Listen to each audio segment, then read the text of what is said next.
For the month of March, I had one main goal in mind: create a playtest. And, well, let's just say I completed that goal. I have a playtest ready to go. By the time that you are watching this, you should be able to play this game with the link down below. So if you want to try out this game, see what you think of just a very basic playtest scene, not very indicative of how the full game is going to be, but just a general, like, okay, seeing how it feels, just the general, like, feel of the game, the upgrades, that type of thing. The actual gameplay itself is going to be a bit different. I just have basically a round-based, infinite rounds, zombie-styled play test. Because I'm like, well, what's a good way to test out the different stuff on enemies without it being like super difficult to play through? And well, kind of like a round-based system was the solution for that. But yeah, so scroll down, check out the first link in the description to play the playtest completely for free. I think I'm gonna have the link on my Patreon, so that should be the plan there. And yeah, so let's get into this video, and let's start with week 1. I'm gonna go week by week over the past 4, technically actually 5. I'm gonna be talking about a little bit of what I did in April to basically finish up some last minute things for the playtest. So let's dive into this here, starting with week 1 of March. On the first day, I basically decided I'm gonna add in all of the main game mechanics into the first level I had for the game. And that same day, I also went and modeled basically a base model for the tents in my game, because tents are a very reoccurring prop or structure in my game, because, well, it's the Wild West. You gotta have tents, and you're setting up camps and stuff like that, So that's what I did for the first day. And then day 2, I created a bunch of sound effects. So I created like a few, like 4 or 5 different variations of a jump sound effect, and then a different sound effect for landing from a jump, and a coin pickup sound, and a walking sound. So a lot of very quite crucial, I would say, sound effects that just started off. And then with that, I also updated / added in a new type of enemy, the slasher enemy, which is like the melee type of enemy that just comes up and attacks you. You know how it is, just classic melee enemy. And then to end off the day, I kind of did like the start of a auto spawn mechanic. So you like click a button and then it just spawns the enemies in. And then for day 3, I just fixed some bugs that I was having, some sound effect bugs for the what's it called? I'm looking right at it.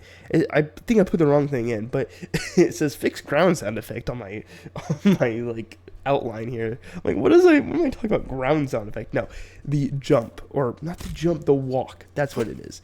The reason I say jump is because before, when you jumped, you were able to move forward during your jump, and it would play the walking sound effect. So I fixed that, so it only plays when you're on the ground and when you're moving, not just all the time. And so not a ton for that day, but the next day, day 4, I created a brand new ability. This is really cool. I'm calling it the Minion Seeker ability.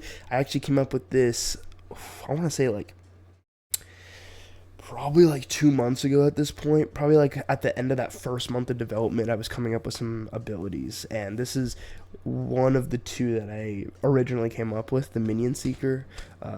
Basically, you interact with a little cube, just temporary model, and when you interact with it, once you have the ability, you have to hold it down for like a second, and then it spawns in a little minion to help you fight against the skeletons, which I thought was really cool. And then with that same day, so I created the minions, like the model and stuff, having it properly have working interaction with enemies, and then some animations for that as well. And that basically wraps up week 1. Not a ton right off the bat, but an initial little burst of stuff. And then for week 2, first day there, I created basically a full round-based system. I got the whole structure for how I wanted the play test to basically go. So, round by round, more enemies spawn, they become stronger, that type of thing. But basically for this, instead of it getting stronger over time, it's just the amount increases over time. And then for day 2, I updated the upgrade system. So made some cool changes with that, and with that upgrades, or with the update to the upgrade system and buying things with the shop and stuff, I created the second ability that I came up with originally, which was fractured bullets. So you see, fractured bullets is really cool because it's basically like a poison, you know, like you shoot the enemy once and then it does damage over time. It's simple, but it's really fun. It's really cool. It makes you feel really powerful. I'm a fan of that. And then for day 3, I fixed the bug where when you would shoot, you know, when you kill an enemy, it drops like a coin or a crystal, something like that. And I was having an issue where you'd kill an enemy and they'd walk through the coin because it's not a physical interaction based thing. It's a trigger interaction. Basically, it's like it doesn't interact with other things physically, but if you enter within the radius, then it runs whatever code. And I was having an issue where I would be shooting an enemy, kill an enemy, and then, oh no, all of a sudden, it just wouldn't. I had this problem where I'm still trying to shoot the enemies, and after a minute of like shooting at the enemy and nothing happened, I just kind of was like, this should probably be fixed, because every time I would shoot the enemy, it'd be hitting the way that the shooting script was set up is that it would interact with the pickup. So you'd be shooting at the enemy, but then the coin pops up from a fallen one, a dead one, and then you're still shooting, but it's just hitting the trigger. So it is a little bit frustrating. So yeah, basically that was a big thing that was really making the game very unfun to play, because you're just shooting at enemies and it wasn't doing damage because it was hitting the pickups. But I fixed that on day 3, and then I also created a fence model, and get this, the big thing, I began working on a proper playtest level. That's huge. Started setting that up, added in, I believe, the fence and like 2 of the tents. I think that's what I had originally. So big start there. And then day 4, I changed base upgrades, like the scripts for them, like how it all works, like coding wise, the whole functionality of upgrades to be like kind of overhauled in a way, so that it's a lot easier to add in new ones. So that was sweet. Following that, I created some sound effects for the minion. So now every time it's like so it's just bouncing around, it makes a little bouncing noise, and then the attack sound as well. I believe it's the same. And then I updated the minion so it attacks the closest enemy, and I also updated the skeleton model. I created a base skeleton model. And then day 5, I'm gonna go just like start running through these here. So day 5, I fixed enemy targeting for minions. So before it would just kind of oversee the minions and just go straight to the player. Fix that, so now it goes to the closest minion. And then I added a skeleton model. That's right. Okay. So before I created like a brand new skeleton model, I'm like, this not going the way I want it to. So I took a skeleton model that I had from my previous game, made some updates with it, and threw it into my new game. Pretty cool. I still want to make adjustments though. With that, I also modeled a brand new cowboy hat to put on top of the skeletons. It's amazing, I know.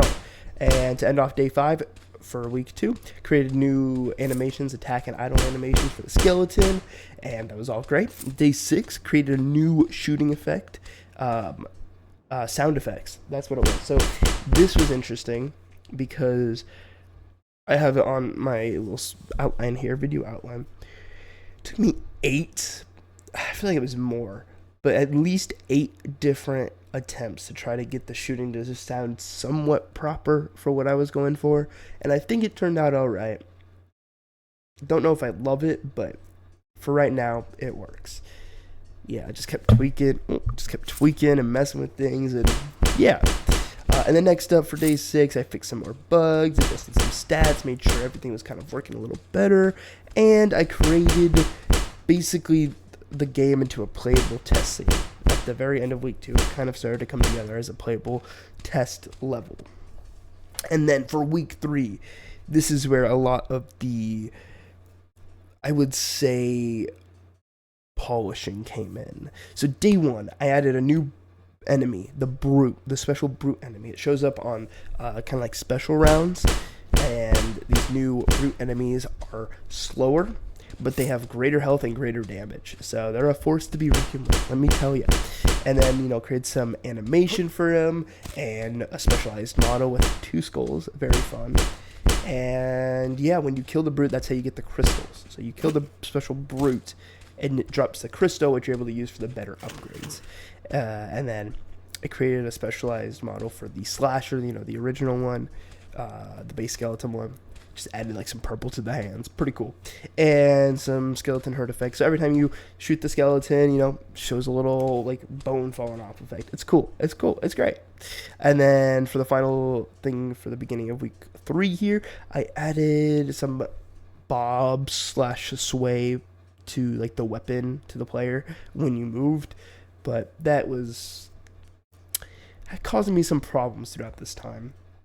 Day 2 of week 3, I balanced the updates.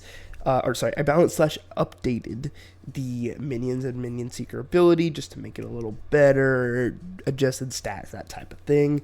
And then, fun thing, I spawned enemies from the sky. So every time an enemy would spawn in, straight from the sky, falling down. Really cool. So with that, if it's falling from the sky, it's raining skeletons. If it's raining skeletons from the sky, I had to create a new animation for the skeletons where it's this falling animation, like, So that was cool. And then I created like a portal spawn effect and some sound effects as well. And I just updated some other effects, like the spawn effects, making it look cooler, better, stronger, faster. But okay. Anyway, and then to end off day 2, I just modeled a few different variations of the grass in the game that I wanted to have in the game to just kind of add a little bit more detail. But you see, a lot more detail comes with day 3 here. I modeled a cactus. I modeled a bush. I modeled a tumbleweed. I modeled a rock, and then pebbles, sticks, a log, and a coin. So I just did a whole bunch of these like small models. I just added a lot to the scene, and then with that, I started just polishing up the playtest level, made some more slight details to the cactus just to make it look better, and called it a day. Day 4, wow, there's so much that I did this month. It's crazy. Because basically, these videos, it's just like I recorded the progress at the end of every day, and then I'm going through, I listed out basically all the main things I got done, and then I just show the videos up on the screen after I'm done recording this part. So, day 4, fixed some bugs where the skeletons kept getting stuck on everything. I added a rotator script to each of the pickup just to make it look cooler. Like, instead of it just being like, oh, killing an enemy, coin spawns in, now it's spinning. It's cool. It's fun, okay? Makes it just add more pizzazz. And then every time the player gets hurt, I add a little like screen shake, so it just adds a little bit more to it. Adjusted some skeleton stats and spawn rates to increase through the rounds. This was really cool because, if you play like zombies, for example, Call of Duty Zombies, at the end of usually like round 5 or end of round 6, usually starting around 6 or 7,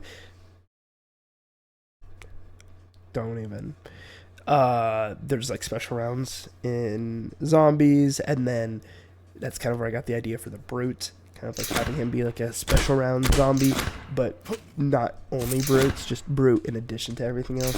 And then after like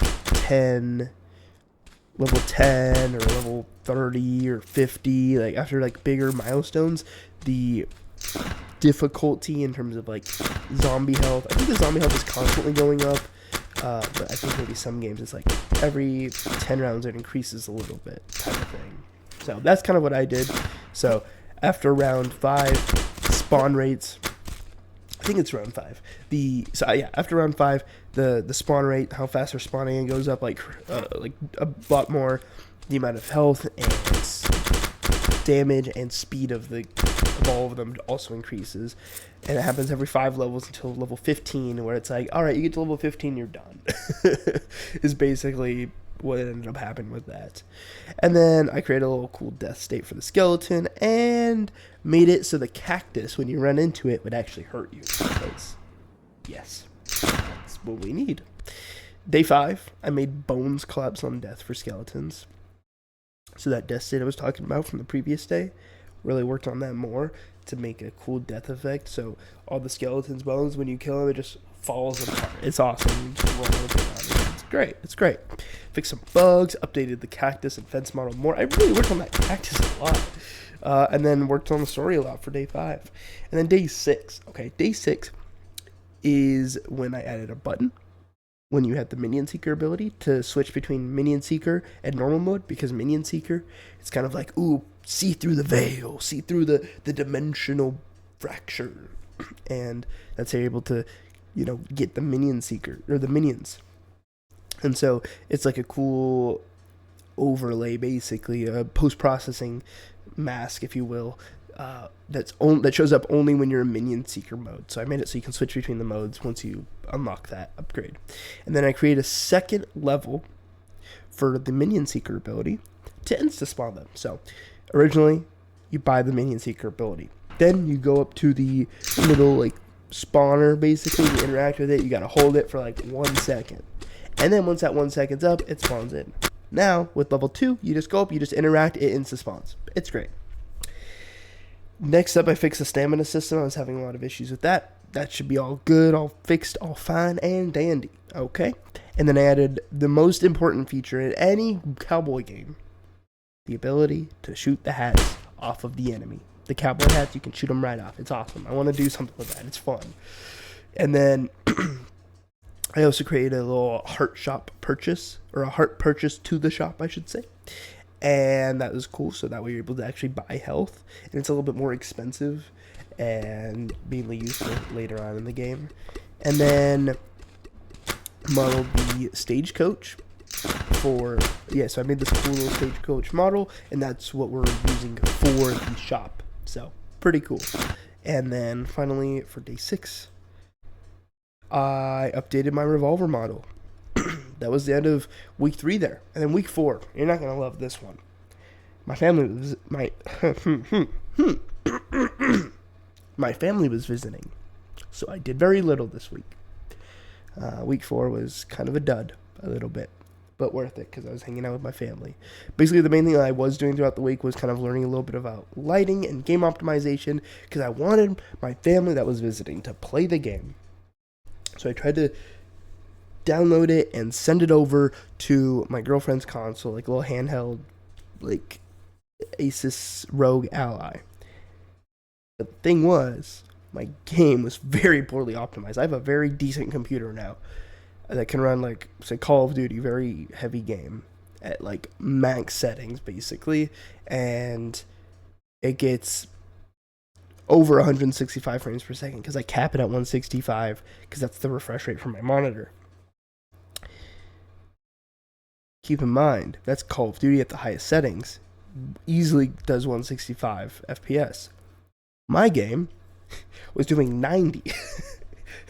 Alex, you may be asking, how in the world is your little game with low poly with low poly characters and very simple stuff 90 frames when it doesn't look anything too crazy, and then you got Call of Duty maxed out settings and it's easily running 165 plus? Let me tell you here, friend. Lighting. Yeah, I think I tried to add a light to each of the skeleton's eyes, and it was running in real time. And don't do that. Do not do that. Real time point lights completely destroy the performance of the game. So yeah, I started learning about lighting, game optimization, trying to make it look good, that type of thing. Which brings me to week 5, the first ever week 5. Well, I don't know if it's the first ever. This is probably the second week 5. I kind of had a week 5 with the first devlog, but week 5 here, beginning of April, I have, oh my gosh, 8 days in this week. So technically, it's week 5 and week 6, but let's do this. I'm all congested a little bit. It's been very frustrating, but let's run through this. This is where I did the last, polishing touches so the playtest would be good. And yeah, day 1, I improved the lighting, created a night variant. I'm going too fast. Day 1, I improved the lighting a lot. I optimized the game. I created a main menu scene, And then the biggest, I created a night variant of the playtest level. So now you have, it's like a little camp. You have camp day and camp night. It's pretty fun. I mean, because I wanted to try different things with different lighting techniques and stuff and learn more about that. Day 2, I created an improved health system where the crystal health is increased. The increase from the crystal health is solely additive, not subtractive. Before, when you picked up a crystal, it gave you a little bit of regenerative. There we go.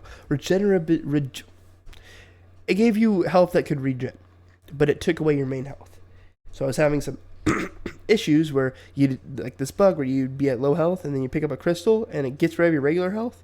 But then if you spend the crystal at like a shop, you're just left with 0 health and you're still alive. So I just kind of changed the system. So now it's just kind of like a additional shield that you can increase and decrease. It doesn't affect your main health. Honestly, way better. And then I updated the cactus damage to be less punishing, because before, if you like barely touch it, you'd be insta-kill basically.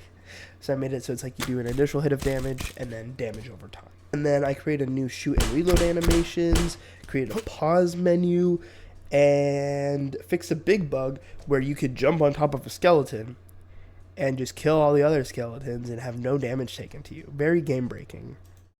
Next up, for day 3, I updated the skeleton hit effects, just made it look better, and created player walk animation in a way that's tied to the pistol, but then also the walking sound effect. So before, if you were moving, it would play the sound effect, which is like kind of like a few second long file, and then pause it and then pick it up again. But instead, I basically broke up the file into like 5 or 6 small files where it's just like each movement sound, and then it plays it like randomly as you're moving every time like you're properly in like the walking part of the animation. So that was very nice. Day 4, I updated the tent model more, created a new tent model part where there's like the open one, so it's like the little, at the top of it you can see like the tent's all rolled up basically. So that's cool. And then I modeled a lantern, which is really fun, and replaced all of the like basic like blocky torches that I had on the night level with the lanterns. I was really liking how that looked. And then I added, this is huge. In addition to fixing a lot of bugs for this day, I also added shadow circles below falling skeletons. So before it was kind of frustrating because you'd hear the enemy spawn, but you wouldn't know where they were spawning at. Now, you hear the enemy spawn, and then you can see a black circle on the ground as if it's like a little shadow from them falling down. That way, you can see where they're coming from.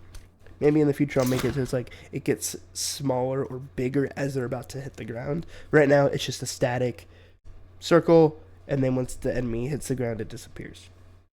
And then day 5, I updated the main menu more, added an exit game button to actually quit the game, added more, and I also added some other buttons to the main menu, and created a level select button and menu for that. That was day 5. Day 6 here, we're almost done, almost to the finish line. So much. I fixed a bug where you could stand on tents.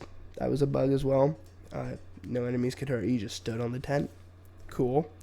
So I fixed that, and then I fixed the pause menu so it stops the game when it's actually paused. There was an issue where I'd press pause and everything would still be running in the background instead of actually pausing the game, which is, it was a very strange type of situation. I'm trying to remember exactly how I fixed it, but it was like 2 things were kind of contradicting each other. So it's like the menu would pop up but it wouldn't actually pause, but then you'd switch it and sometimes it'd have the opposite effect, where the pause menu would be gone but then it would pause the game. It was very strange, but I was able to fix that.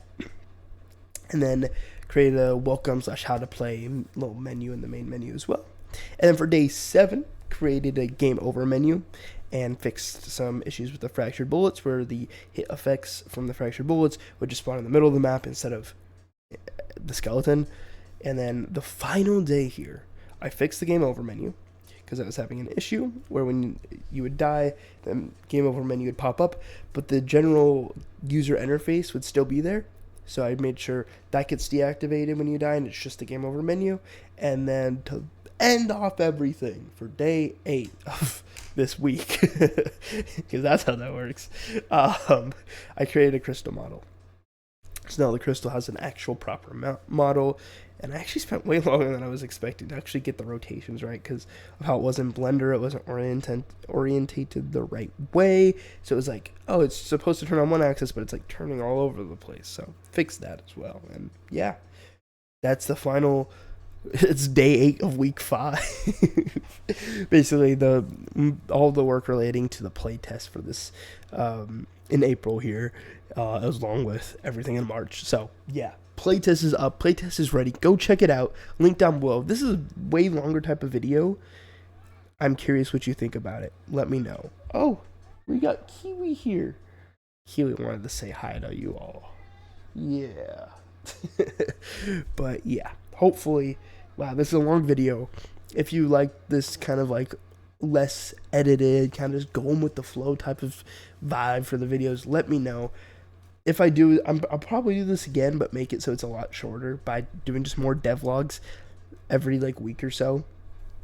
Maybe that would be better, or every couple weeks instead of once a month, because wow, I'm just like, I can just scroll through this. It's 4 pages on Google Docs. It's just so much stuff, just going through it all. But yeah, I hope you enjoyed this video. If you did, subscribe if you would like to. I'd love to have you as a part of the community. If you want to be even further involved, I have a free Discord you can check out. And then yeah, the playtest, I think I'm gonna have it on my Patreon. It's gonna be free for everybody, but you can go check that out on the Patreon. So yeah, should be up by now. Thank you so much for watching. I appreciate you so much, and I'll see you in the next video. Hope you have a great day, and God bless.